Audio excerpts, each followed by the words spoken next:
Verb শব্দের বাংলা অর্থ হচ্ছে ক্রিয়া। ক্রিয়া বলতে আমরা বুঝি যা দ্বারা কাজ করা বোঝায়। ভার্ব ছাড়া কোনো বাক্য হতে পারে না।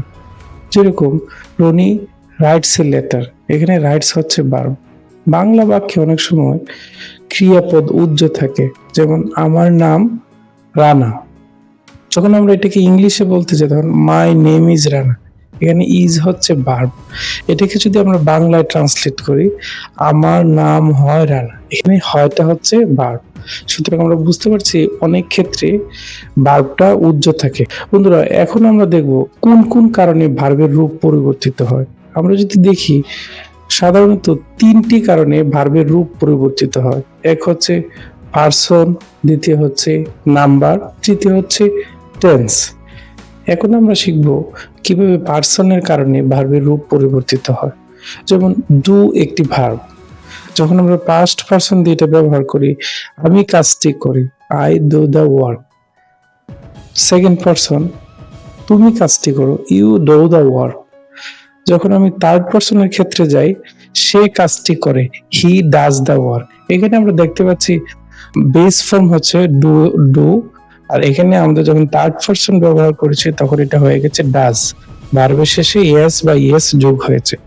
ওকে, আমরা এবার পারসন গেল। এবার আসি আমরা নাম্বারের ক্ষেত্রে। যখন নাম্বারের ক্ষেত্রে দেখি, নাম্বার হচ্ছে দুই প্রকার, সিঙ্গুলার নাম্বার, প্লুরাল নাম্বার। তো সেই ক্ষেত্রে যদি আমি এটা এক্সাম্পল সহকারে ব্যাখ্যা করতে, সে গান গায়, এখানে সে হচ্ছে singular number, she sings a song. যখন আমরা অন্য একটা বাক্য বলি, তারা গান গায়, এখানে তারা হচ্ছে প্লুরাল নাউন।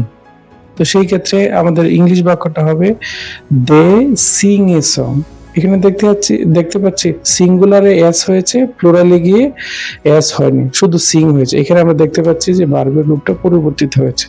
এরপর হচ্ছে টেন্সের বিষয়। এখন আমরা দেখব কিভাবে টেন্সের কারণে ভার্বের রূপ পরিবর্তিত হয়। যেমন প্রেজেন্ট ইনডিফিনিট টেন্স আমি বললাম, আমি বাজারে যাই, আই গো টু মার্কেট। আমি যদি সেম বাক্যটাকে আমি যদি ফার্স্ট ফর্মে বলতে চাই বা ফার্স্ট টেন্সে নিয়ে যাই, তাহলে আমি বাজারে গিয়েছিলাম, I went to the market. সেক্ষেত্রে আমরা দেখতে পাচ্ছি প্রেজেন্ট টেন্সে এটা গো ছিল, ফার্স্ট টেন্সে গিয়ে এটা ওয়েন্ট হয়ে গেছে। ওকে বন্ধুরা, ভালো লাগলে আমার ভিডিওটাকে একটা লাইক করে দিবেন, আর আমার চ্যানেলে নতুন হয়ে থাকলে চ্যানেলটিকে সাবস্ক্রাইব করে নেবেন।